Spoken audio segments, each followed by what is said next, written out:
And Stephen O'Driscoll, Charlie, and a couple of others on the call today, along with myself, are members of a thing called TC45, which is utterly opaque to everybody. It's just jargon. But it's those people who volunteer to help the National Standards Authority of Ireland develop and implement international standards. So we help development of the International Innovation Management Standards. That's where I first met Stephen. And after a couple of the meetings, I would give Stephen a call or a nudge, and we had a couple of conversations about ISO 56000, about innovation in Ireland. And in one of those conversations, Stephen started telling me about a little bit about his story, which we're going to ask him to do now, and a little bit about the story of Science Foundation Ireland, where he is a manager currently, and particularly what he started telling me about funded challenges in Ireland and Stephen's front row chair, his role and his understanding and his engagement. If I use the word passion, Stephen, will you promise not to gag? So Stephen's his passion for funded challenges and the power of that approach in innovation in very broad terms. But we're going to hear some really cool success stories of how powerful that can be. So let me explain briefly that quite apart from our group, Innovate Island and TC45, Stephen is the manager of the National Challenge Fund at Science Foundation Ireland. And he also developed, it was the first funded challenge that SFI did. Yeah. And has developed links with the US, and particularly it's the National Science Foundation, I think, who run funded challenges themselves. And of course, there's a link there to the methodology that's been used by DARPA, who, America is big. So if there's a big success in America, it tends to make the news. But if you take all that aside, you still have to acknowledge that there's probably no agency in the world that has been responsible for or helped as midwife to as many important, impactful innovations anywhere. ARPA is it. May not get everything right. We might not like the choice of challenges they make, but it's a really interesting model we can learn from, including which parts not to use ourselves. So the Stephen O'Driscoll story, I think, is really, really valuable and important and interesting to us as a group. It's what we do. And the funded challenge story and where it's useful, why it's useful, just how useful it's been and how it's developing in Ireland. I'm fascinated. And I know Stephen is willing to share some of his thoughts. And I hope you enjoy the hour, everybody. Mr. O'Driscoll, it's over to you. Thanks very much, Owen. And good afternoon, everyone. It's really lovely to be here. Delighted to have the opportunity to speak with you. I hope you find it interesting. Sometimes when you're doing these things every day, you tend to not think of yourself as doing anything spectacular or interesting for that matter. So hopefully you'll take something from it. Might be useful just to give you a little bit about my background. Because as I think about the things I'm doing now, there are things in my past that have probably played a factor in the way I approach things and think about things. So I am an applied physicist by training, and I did my undergrad and postgrad qualifications down in CIT or MTU as it's now known. So I had this fantastic blended education experience of the sort of the things you encounter in universities, but also that really focused practical application, and in particular then given the sort of the slant that institutes of technology at the time and technical universities now take on that technical education. As I say to people, I have a degree in applied physics, but I was taught how to weld in first year. So that'll give you an idea of the breadth of stuff that we cover, along with things like physics, quantum mechanics, and management. So at the end of my degree, I was a bit of a black sheep. So unlike many of my friends at the time who went into industry, I went into research. And I started off doing a master's in astrophysics, where I was looking at applying machine learning techniques to identify signals in images and to automate the process of looking for those signals. I then did a PhD in a completely different area. So I worked on basically combining spectroscopy with the technology that's used in CAT scanners to help build maps of pollutants in air. During that time, I started to get very interested in public engagement and science outreach. So I started to work with a group within the Institute of Technology at the time, and started to work on developing programs for schools to come into our department during the summer and learn a little bit about science and so forth. And that really led then to some of the work that I did as part of a founding team, or the founding team, I should say, at Blackrock Castle Observatory. If you've ever been to Cork, or if you're in Cork at the moment, you may have heard of it. So it's based down there in Blackrock. It's an old castle. It's a building that looks like a castle, and it's been repurposed now as an education and science outreach centre. I think to date, it's probably nearly 1.25 million visitors at this point, and they do some significant work there in engaging with schools and the public around science. I then left that and I joined DCU, where I started to work in a slightly different area again. So I was working in the area of sensors and optical sensors in particular, looking for ways to use those types of sensors to detect biochemical elements and traces and molecules for various different applications. I became very interested in the commercialization of research at that time, and I would have worked as part of a center called the Biomedical Diagnostics Institute, and I would have worked with a number of their industry partners in developing some innovative technologies and bringing together my kind of background in software development, imaging, and so forth. One of the areas that I looked at quite a bit was using smartphones to enable the measurement of chemical and biological entities. Then I moved on. I joined Science Foundation Ireland. I think it was in 2013. I've worked on some of their biggest programs. So I worked on the Research Centres program for some time, worked on a number of the programs designed to foster industry academic collaboration. So again, that connection to industry.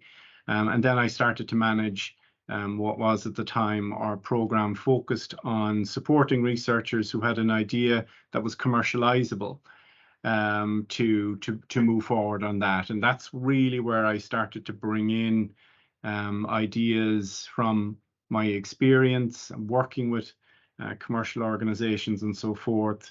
And I led the TIDA program, as it was known, for a number of years there.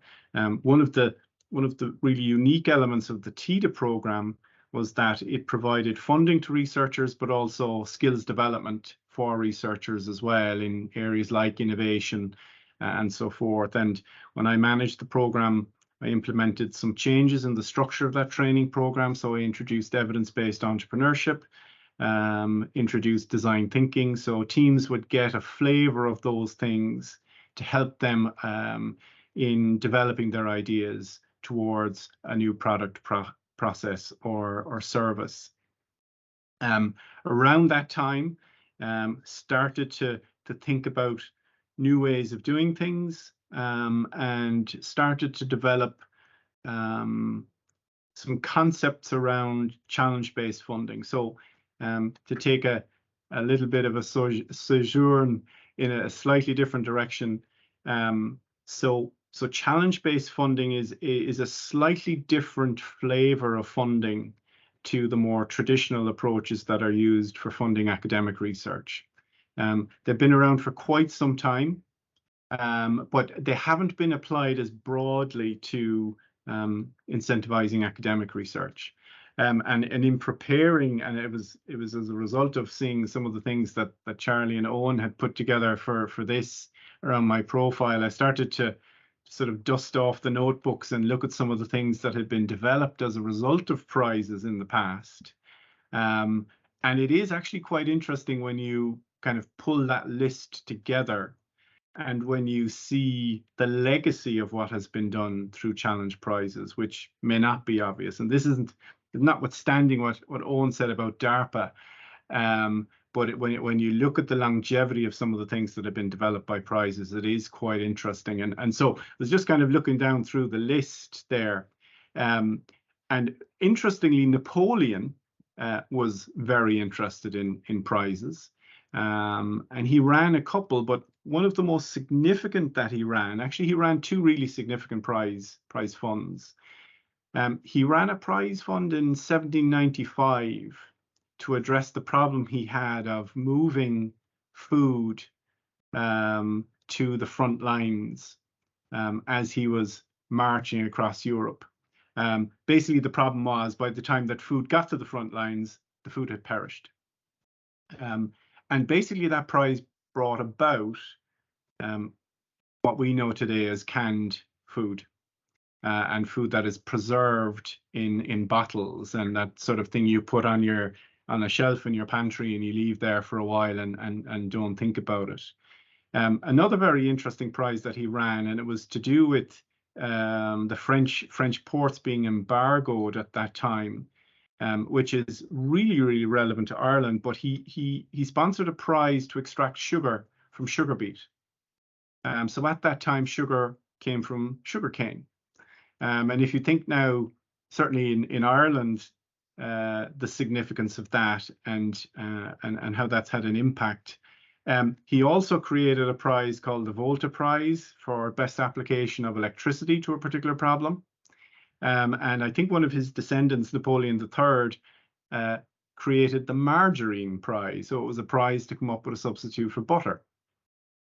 There have obviously since then been other ones. One that is slightly ironic is a prize that was sponsored in 1771 as a result of there was a famine in France in 1769, and there was an economic crash in 1770. And as a result, one of the provincial governments in France sponsored a prize to look for a sustainable food that could be used by a population in a time of famine. Anyone guess as to what that food was? Owen. I think everybody's already said it. They've mouthed it silently. Yeah, it was the potato. Yeah. So this was the time when sweet potatoes were coming from the Americas.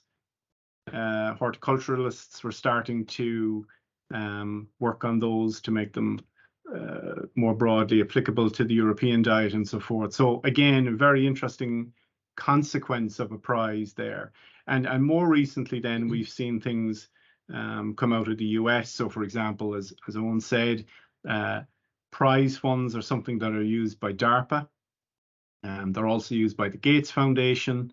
You may have heard of an organization called X Prize, which also runs those. And really it's about setting ambitious problems that we recognize are complex. We have a sense of their impact or effect, but we have not a lot of clarity about how they can be solved. And that really is the essence of what a challenge is. And then, of course, there's the machinery behind that to actually get the results that you need in terms of making significant progress towards actually addressing a particular challenge. Some of you may also be aware that, as we would refer to it, a cousin of challenge-based funding are these ideas of missions. And that is something that's been very heavily adopted by the European Commission as a result of the work of Mariana Mazzucato. And really they're about bringing different stakeholders together collectively to co-create approaches to address some of the biggest societal challenges that we have. So it was around 2016, 2017 that I started to develop, along with some colleagues in SFI, some of these ideas and how it might be applied in an Irish context, bringing together, I guess, our learnings from different things. So firstly, as a funder, where we spend a lot of our time deploying very large scale programs, and monitoring and managing the impact and the outputs of those. And then looking to sort of best practice in the area, seeing how that could be translated to Ireland, to an academic community, and so forth. So in 2018, we launched our very first Challenge Prize program, which was the Future Innovator Prize. And subsequently, the structure that we used in that program became the template that we applied to all our subsequent challenge-based funding programs. And the basic template is quite simple. So our challenge-based programs have an application stage where we ask teams to submit their idea in response to a particular challenge. Those ideas are reviewed by international experts. So one of the features of SFI is that we only use international experts to review applications. And once those experts review the applications and they make a recommendation as to whether a team should be funded to develop their idea, we issue an award. Now, in our challenge-based funding programs, we do something slightly different. So in a more traditional based funding program, the team goes off, does its research, and a funder might touch base with them once a year over, we'll say, a 4-year program. In challenge-based funding, we do it a little bit differently. So the overall time frame is quite constrained. So in our first challenge, we set a duration of 1 year. And for the first 3 months, we insist that teams don't do any technical development. So as part of the first 3 months, the teams simply engage with stakeholders to develop a deeper understanding of the problem that they think they are going to solve. And based on that, then develop a much deeper picture of what their solution might look like. At the end of that 3-month phase, which we call the concept phase, and I should say as part of that phase, we provide teams with training in design thinking, evidence-based entrepreneurship, and communications. And at the end of that concept phase, the progress of teams is reviewed by an international panel. And that panel makes a recommendation to us as to who has made sufficient progress and demonstrated sufficient ambition that they should progress to the next phase. And the next phase in that initial program was 9 months long, and it was the seed phase. And that's really where teams work towards developing a prototype solution to the problem that they now have a much deeper understanding of. At the end of that seed phase, there is another review, and that is the prize panel. So the prize panel then makes a decision on which team that is left in the seed phase has made the most significant progress, advancement in terms of technological development, etc., and is worthy of receiving the overall prize award associated with the program. So in that first program, and I should say, just as a clarification, some challenge programs don't provide funding for teams to participate. It's expected that teams take on the risk, and the prize then is that incentive to get their money back. What we do is we fund teams to participate, and we also offer an incentive prize. So at that time, for our very first program, we gave teams who were successful in their applications to the program, we gave them a prize, or we gave them a grant of €250,000 to compete in the program.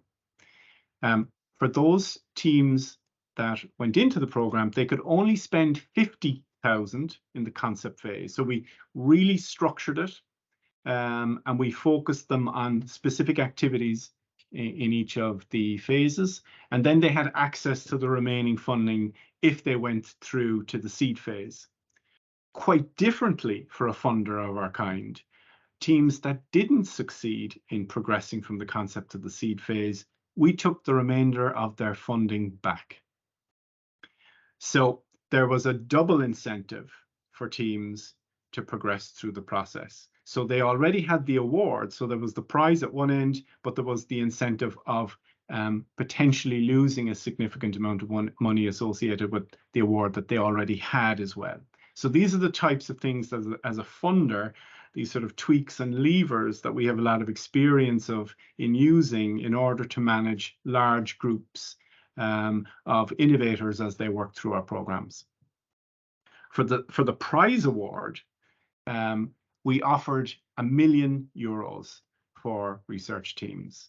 And in that very first call that we ran, that prize was won by a team from the University of Galway, an absolutely fantastic team who are currently developing a disruptive technology to manage chronic pain. Within 5 years, and this is something that is unprecedented based on our experience, on my experience at least. So within 5 years, that team went on to secure European Innovation Council funding, DTIF funding, and just last summer, they received a $500,000 investment from Y Combinator in the US. So they actually participated in one of the Y Combinator cohorts. So this team is really developing at pace. We also had a number of finalist teams in that program who have gone on to do great things as well. So we have another team who are developing a new technology for the detection of sepsis and its management. They subsequently went on to get European Innovation Council funding also, and they've now scaled to the point where they are employing 16 people based in facilities out at DCU. So we're already beginning to see how this moves the needle a little bit in terms of the outputs over very short periods of time. To Owen's point around the DARPA model. So the DARPA model uses challenges, but apparently the secret sauce in DARPA are the program managers, the people who work with the teams as they go through the process. Very much when we designed our approach to challenge-based funding, we looked at all the best practices that we could find. So metered funding or stage-gated funding, funding teams to participate, giving teams skills development opportunities, that acceleration associated with a short time frame to work in, and an incentive prize. But in addition, we build a completely different relationship with the teams that are funded through our programs in comparison to other research funding programs. So as part of a challenge program, someone like me will work very closely with the team to complement the activities that the trainers provide, that their stakeholder engagement provides for them. And we very much coach them through the process as they are working through it. We also engage very closely with the teams in order to reduce administrative and bureaucratic overhead. We recognize the teams need to move quickly. And so by having a program manager working closely with the team, we can make decisions very quickly based on, for example, SFI policies that would normally take a little bit longer. So everything is focused on acceleration and rapid de-risking.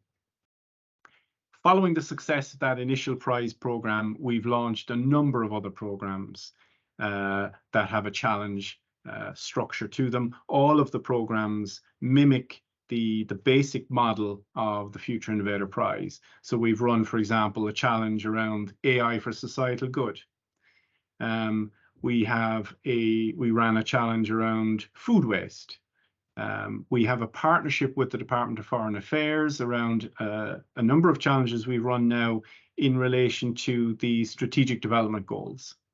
And one of the challenges that we recently awarded a prize under, and this was a challenge that I developed and I worked on and led, was with the Irish Defence Forces. And this was an absolutely transformative initiative for them.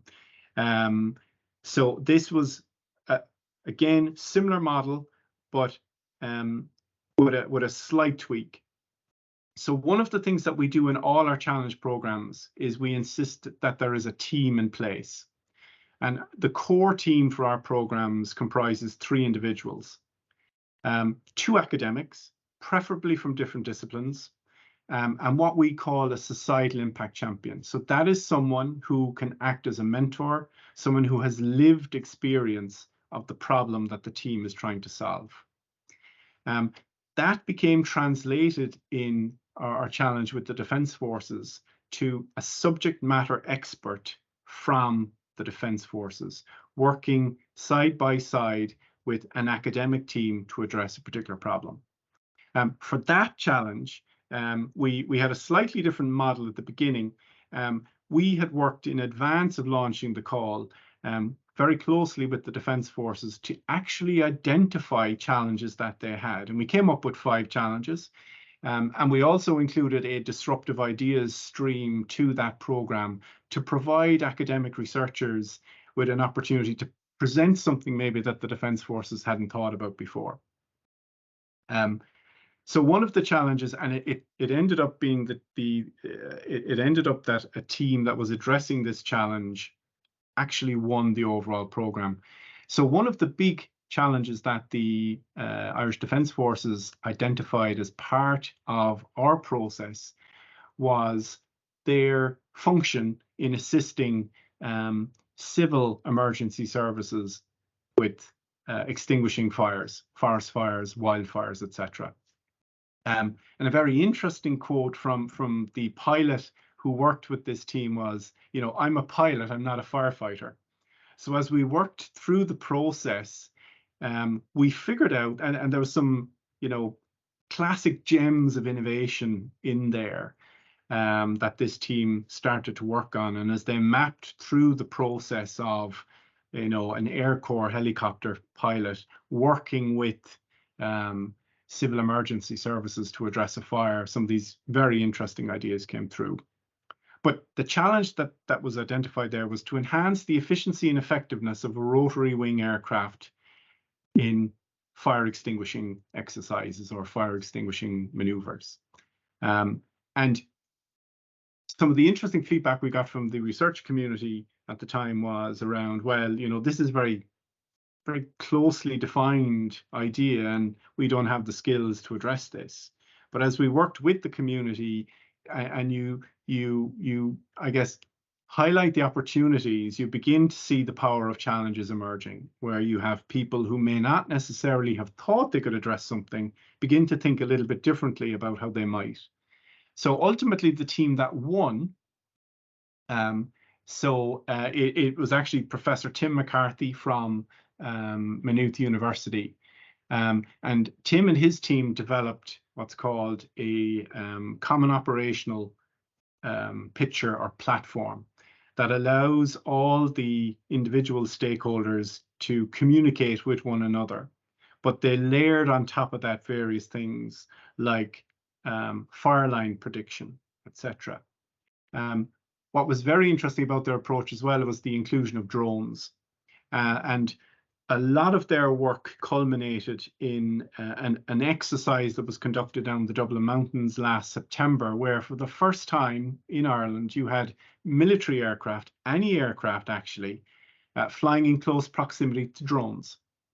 And for that, they got special permission from the Irish Aviation Authority, and they also got permission from the equivalent of that in the Air Corps. So this will give you a sense of the buy-in and the traction that a challenge can have in bringing stakeholders together. One of the most interesting things for us out of that was in sort of working very closely with the teams. So if you consider sort of what typical academic research projects look like, they're typically focused on slightly different things, you know, curiosity-driven research, etc. This team went from ideas on a napkin to a working prototype in 8 months. So now that they're finished that, so they have the prize award now. So what they're doing now is they're basically taking that and they're building it out, making it more robust. And the beauty of that approach is they're now turning up to these conferences and workshops in Europe, for example, where they have demonstrated their technology works. And they are demonstrating to stakeholders how this process can work as well. So that's hugely impactful. So that work that we did led to a very significant development in, what year is it now? 2022, 2021. So post-COVID, the European Commission set up a facility called the Recovery and Resilience Facility. And as part of that, countries could apply for projects that were aligned to the overall ambition of that. And as part of Ireland's submission, a national grand challenges programme was included. So if you look, for example, at Ireland's National Recovery and Resilience Plan, there is in there a national grand challenges programme. Now, that subsequently became marketed as the National Challenge Fund, but it was basically because of what we were able to demonstrate could be done with challenges and with the academic community, working very closely with stakeholders, that came about. So that's a 65 million euro fund. There are 8 challenges associated with the fund. 5 of those challenges are aligned to the green transition, and 3 of them are aligned to digital transformation. So it's been an absolutely crazy journey since we launched the program just towards, I think it was either late Q3 or early Q4. It was Q3 of last year. So since then, we've launched the program. We've closed 6 of the calls. And our last 2 remaining challenge calls are open for teams to apply. Those 2 challenges are the Sustainable Communities Challenge and the Future Food Systems Challenge. And our target there is to recruit in that period of time 90 teams to work on those challenges. We are on track to hit that target, and we are seeing some really, really interesting ideas come through. Based on what we've done in the past, and just sort of projecting numbers out, so that program overall will involve bringing in about just over 200 international experts over its duration to provide feedback to teams as they go through the process. Based on what we've seen teams do in previous challenges, it means we'll be managing or at least engaging with about 500 researchers through that process. And we would expect those teams to engage with well over 1,000 stakeholders as they go through the process that we've designed. The structure of that program is a little bit different to what we did before. We've provided further incentives for teams. So the same basic model is there, so the concept and seed phase. So we still provide teams with funding of up to about 250k. They can only use a certain amount in the concept phase and the seed phase. But after that, there's a review, and they can go on to an additional phase called the grow phase. And that's a very short period of time. It's a year. And teams that are successful at doing that will get €500,000 in funding to really accelerate their work, to demonstrate that it can be de-risked over a very short period of time. And then those teams go into the last stage, if they're successful, for prize award. Owen. Even we'll have to keep going till 3, okay? So okay. You just keep talking. I'm actually nearly finished. I'm nearly finished. So, well, there's no problem with that. How long do you think it will take to get to the end of where you were expected to get to? 2-3 minutes or? 2 minutes. 2 minutes. Yeah. So, so where was I? Oh God. I know I've interrupted you. Criminal. So look, I'll just wrap up. So as I said, the model that we use is a little bit different. So at the end of May, we will close that program for applications. And once that has been done, all the teams that we funded will start to work through our process of receiving training in design thinking, evidence-based entrepreneurship, etc. And the last of those teams will come out the other end winning their prize awards sometime in 2025. And by that time, we would have expected to fund quite a number of very interesting ideas from that. So that's it on challenges. The only thing that I forgot to mention was NSF I-Core. So I might just do that in 2 minutes if I could, on. So around the time when I started to work on the commercialization programs in SFI, SFI historically has a really, really close link with the US National Science Foundation. It's modeled quite closely on it. And in fact, the Irish government would have received assistance from some NSF staff in terms of providing consultation as to how an agency should be set up, etc. So there's very close links. So in 2018, SFI became the first funding agency outside the US to have an official partnership with the NSF I-Core program. Some of you may have heard of this. So the I-Core program is the de facto standard in evidence-based entrepreneurship for academic researchers. So it was developed by Steve Blank with a team from the NSF, and it was specifically tailored toward working with academic researchers. Its performance to date has, quite frankly, been extraordinary.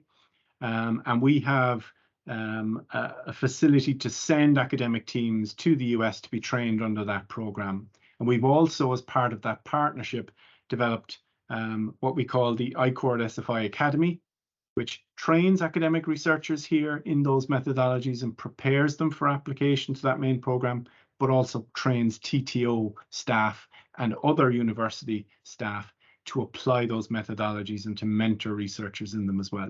And we take all those learnings and we apply them in the development of our challenges. So that's why, for example, in our challenges, teams undertake training in evidence-based entrepreneurship, and we use some of the NSF I-Core instructors for that.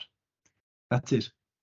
Stephen, that's fantastic. If I can summarize in less than 30 seconds. So you've got no ambition, no projects, no resources, no successes to tell us about, and we don't know why we invited you to this afternoon. That's the gist of what you're saying today, yeah? Yeah, it's looking like that, yeah. Yeah, well, but for all that, that was fairly impressive as a story, and you were worried, could you make it interesting? I think we passed that test a little while ago. Good, I'm delighted. I've got pages full of questions, but we won't have time for all my questions, which is just as well, really.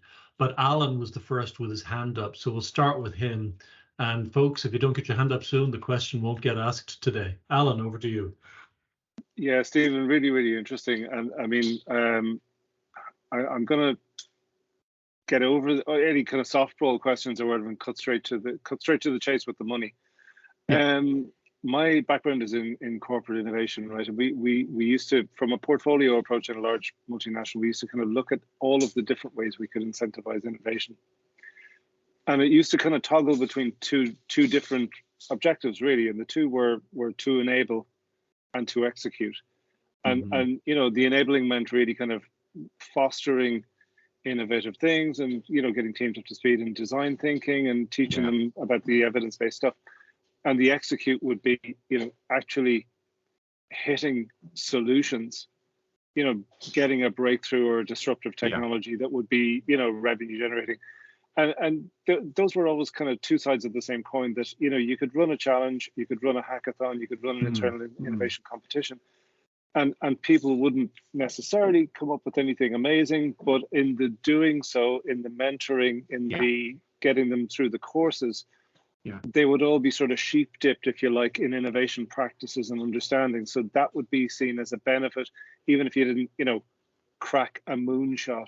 And on the other side of things, you know, sometimes you had very low participation. It didn't kind of resonate with a wider audience, but you actually got a team who went really, really deep, and, you know, something was spun out into a product or a patent or whatever.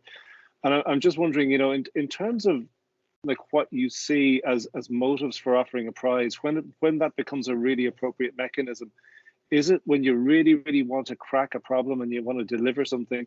Or is it more you want to galvanize a lot of people around a problem and around a problem space and get attention? You know, where does it sit on that kind of successfully executing versus enabling a broader population of people to be energized around that? I suppose that's you know, how would you think of it in terms of where it fits in that portfolio? Yeah, no, it's a really good question.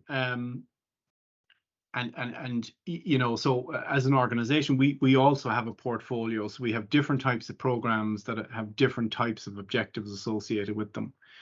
And you know, similar to yourselves and your own experience, you know, a challenge in and of itself is a portfolio, and you would expect certain outputs from a certain proportion and so forth. I guess what we know is challenges can be used for multiple things. They can be used for capacity building.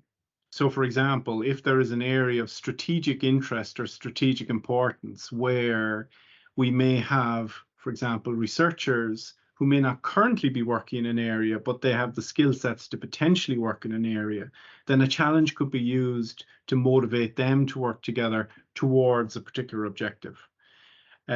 Similarly, we use the process that we apply to challenges on a much longer term basis, in terms of, not every team will be successful in getting through each of the phases. Based on what we've done before, for example, for some of our early challenges, we would fund only 10 teams, and only one of those teams will go and be in a position to win the prize award. So clearly the benefit of participation has to be broader for us than simply a team winning the prize. And I guess when things come together and it works really well, and you have that combination of motivation, intent, and so forth, you do have a team that comes through that are actually addressing a really significant issue, and an issue that has consequence. But the process also allows us to embed innovation practices and mindset, and those teams will go away and come back again. And we have a number of teams that have actually submitted applications to multiple challenges. So I guess we don't necessarily look at it in one particular way, but we look at it as addressing multiple different things. You can also use challenges just to draw attention to an idea. So there are different ways that they can be used. They don't have to vary that much in terms of their structure, but they can be used for a multitude of different things. You consider yourself answered, Alan, do you? Thanks for that, Stephen. What I'd like to do now is just highlight a couple of questions, Stephen, that came in on chat. Martin Goodman quite early on gave us a link to some research publications from Mariana Mazzucato. Thank you for that, Martin. And also Martin makes a comment, it's a question really. What criteria do experts use to decide which ideas to fund, which is a generic, but of course in the experience and the challenges that you've been working on? Yeah, so we actually have a relatively simple approach. And it's, but having said that, it's quite different. So the thing to remember here is that most research funding programs are causal in nature. So you submit an application, that application has your plan for the next 4 years. And given the sort of interactions that you might have with your funding agency, a lot of emphasis is put on the plan, the quality of the team, and so forth. There's an element of that in terms of what we do through challenge funding, except that the application that teams submit is much, much shorter. Because what we're thinking in our own mind is this is subject to change. And once a team is successful in getting into the programs, it then very much becomes an effectual innovation process where we, for example, we tell the team, okay, we want you to stop. You won't do any technical development now. And what you'll do is just that stakeholder engagement. We use the same criteria at each stage of the process. But that is set against our expectation of progress. So the criteria that we use currently in assessing the suitability of teams to come into a program, and which are the same criteria that we use in the review at each stage, are the following. So we look at the quality and ambition of the team. We look at their understanding of the challenge or problem they're trying to solve. And I'll explain why we use that particular wording. We look at the quality of their solution, the novelty, and we look at the potential for that solution to deliver impact and the impact opportunity associated with that. We also look at the plan. But so five criteria. The feasibility is the last thing we look at. Brilliant, Stephen. If you have one more piece on that, go ahead, yes. Yeah, so what's interesting is we use those same criteria as we go through the process, because we expect, as the team learns more about the challenge, it will change. So the teams have an opportunity to bring different people on board. So the same criteria apply, but the team has moved in terms of its knowledge. Yeah, so you tweak at each stage based on experience and understanding. That makes huge sense to me. We also have another question from John, and Kieran needs to come in before the hour is out, so we'll be gentle with the time here, I think. John says, and it was actually in the post that, as he said, Charlie and I put together, what about the 2 or 3 tips on what not to do? What kills, from SFI's point of view, what kills the prospect of a successful challenge, successful design and machinery, resources, people, whatever? That's an interesting question. So I don't know that we've seen anything that, to use your words, kills a program or a challenge. I think one of the interesting things that we're seeing in working with teams is, and this applies to all innovation. So, humans by their nature tend to look at something and start to try to solve a problem. We start to develop prototypes and ideas for how we might address things too soon. So we found there to be great power in pausing that process and stepping teams back to take a deeper dive into the problem. We found a very strong correlation between success in our challenge programs and the ability to embrace that process and follow it. And that's probably what I would say there. So a good coach would say you trust the process. Yes. It's that same kind of view of things. Okay, it's really, really powerful. Kieran, you have waited, you have been patient. It is over to you. Thanks a million, Owen. Stephen, hi. We've met before. I would be active enough in the university or the commercialization of research space to do quite a number of the feasibilities around the country and work with quite a number of the comms fund teams. And I've picked up on some of the SFI funded projects and progressed them along through feasibility, etc. as well. A couple of the SF, and first of all, hats off as well to SFI, because the level of creativity in coming up with novel programs that are taking on challenges and seeking to do things in different ways and explore and experiment, I think is fabulous. It's fantastic. And Enterprise Ireland seem to be entering that zone now too with their Innovators Initiative call that's out presently, and I'm actually working with Trinity on an application for that. What I was wondering is, there was one particular project that I was involved in, an SFI funded project that I did the feasibility on, and it was an interesting project, interesting to me, and there was definitely problem solution alignment. We had I had a number of trial partners very interested, one indeed who was going to pay a substantial amount of money to pay for a trial. But I needed the academic in question to leave his university. I needed him to devote some time to it, and he was a young academic with kids, and it was a leap too far, essentially. So it's a project that essentially died, and it didn't progress. How many of those are there? Are there lots of good projects out there that have been funded that don't progress, even though a lot of the ducks have been lined up and lots of market interest and demand, etc. But for maybe the human element of it, it falls over? And is there an opportunity to create some kind of initiative that would match some of those projects to people that would be interested in carrying them forward?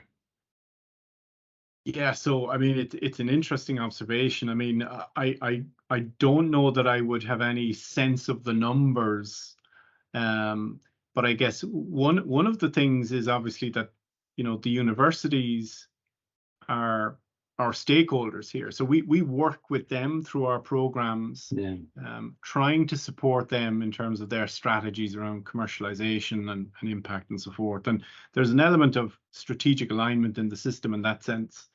I mean, I think, what we're trying to do in our programs is to give people an opportunity to develop new skills, to learn different things. If they're not able or, of the mind to leave their academic positions and move forward with a particular project, then our view is then at least they'll have those skills and that mindset to come back and start to apply to other projects and make them more successful potentially in the future, and mentor their own students and so forth. So we would see this as a very long-term strategic objective, which is part of our challenge programs. There are other initiatives, and I do know that Enterprise Ireland, for example, and some of the other and some of the universities are looking at ways of pairing researchers maybe with people who are willing to do that. And I think for us, we focus very much on problem solution fit. And sometimes what can happen is, researchers can have a fantastic idea, but maybe it's not as clear to them about the solution that they're actually going to address and the scale of that. And in participating in some of our programs, we'll help teams to move forward in that journey. But equally, what we're trying to do with the skills and mindset work is to enable them to have better conversations with people who are willing to do that, and reduce the perception of risk, and the sort of the grit in the early communications that can go on and build confidence in that way. Excellent, Stephen. Kieran, I hope you consider yourself answered at this stage, because we've got about 2 minutes left. Yeah, no problem. Yeah. I'll pick up with you again, Stephen. There's another topic I will chat to you about at some stage. Brilliant. Thanks for that, Kieran. Charlie, I know you had your hands up earlier and then you withdrew in the interests of other people's questions. Thank you very much. Would you like to be the last person in there? Yeah, it was, I've got a very simple yes/no question. If I was to win €1 million from one of these challenges, am I obliged morally or legally to put that money into developing the concept further? Or can I just go off and live on an island somewhere? Okay, not for €1 million, but... Well, so SFI can only fund into universities, institutes of technology, and technological universities. So we make a subtle distinction in terms of what we call these things. So they're called prize awards. So they are significant grants, basically. And as such, they are linked then sort of implicitly to the development of the idea that got teams to that point. Now, it's an interesting question. For example, in principle, you could imagine other prizes would allow for that, but I think what you would probably lose out on is the spirit of it. So the idea is that someone is sufficiently motivated to do this. And one of the things that we've seen in some of the research that we've done about teams that have participated in our programs is very few of them actually do it for the prize award. Yeah, most of them are doing it to make impact in the world. Because it's interesting, because I've done some work in the enterprise space doing open innovation competitions for prizes, and what we were getting access to was people with specialist knowledge who worked in an organization that wasn't particularly innovative, but they had these great ideas and they wanted to apply them somewhere, and they were doing it for money. Some people were making good living monitoring these things, saying, I think I've got a potential solution, doing some research, putting it in, taking the cash and moving on. So I know, and it was a facetious question. I appreciate that, but it's a different. It's the academic view versus the industry view, where sometimes it's actually just a different way of buying. But we weren't supporting the people to develop those concepts or to even prototype them. They were doing that fully at risk, entirely at their own risk, in the hope that they could win the jackpot, if you like. Stephen, could a Charlie spin in on the back of some of that type of funding, in the same way that Enterprise Ireland allows a comms fund to fund someone who's outside the university who wants to spin in before spinning out again after the comms fund? So we focus on pre-commercial research activity. But what we're trying to do in the skills and mindset piece is to give teams the ability to be more informed around the decisions they make within the seed and concept and seed phases of our challenge, to position them, or however they propose to move their ideas forward, to position them much better. And of course, we don't just focus on technologies that have commercialization potential, we're much broader. So our teams look at societal impact and potential economic impact as well. In fact, one of our prize winners is developing a social innovation blueprint to make dairy farms carbon neutral. That was the winner of our Farm Zero, or that's the Farm Zero C team, which won our Zero Emissions Challenge. Brilliant, Stephen and Kieran, for that last question. Absolutely fantastic. We've run up against the clock. We might have to keelhaul Stephen back here one day. Charlie, last minute words, or shall we just abandon ship? No, I'm just going to give you, anybody that can hang on for 1 minute, I'll let you know what's coming. First of all, Stephen, thank you so much for that. Really appreciate it. Really useful insight. Next week we have Coffee Stop, very informal chat for anybody that hasn't been to one of those before. The week after that, long overdue, looking at the screen at the moment, we've got the role of diversity and inclusion in innovation, which we're clearly not great at when we look at the screen. So Barry Phillips, who's been on a few of these, he's going to just lead the conversation around that. The week after that, what I'm going to be doing is a briefing session, including Innovate Island, but much broader, on the new innovation competency project, or the project to develop a new innovation competency framework for ISO. So I'm going to do a briefing session of where we're getting to, where we are, where we're trying to get to with that. That's one, when I advertise it, it'll be an Eventbrite one. Please share it with anybody and everybody you know that might have an input or an opinion on that stuff. I'd love to be able to capture all of that stuff, but that'll be a little bit further on, a couple of weeks away. So thank you, everyone. Enjoy the long weekend, and see you soon. Well, thank you. Thank you. Excellent session. Thank you. Enjoy your evening. Bye bye. See you now. Bye bye.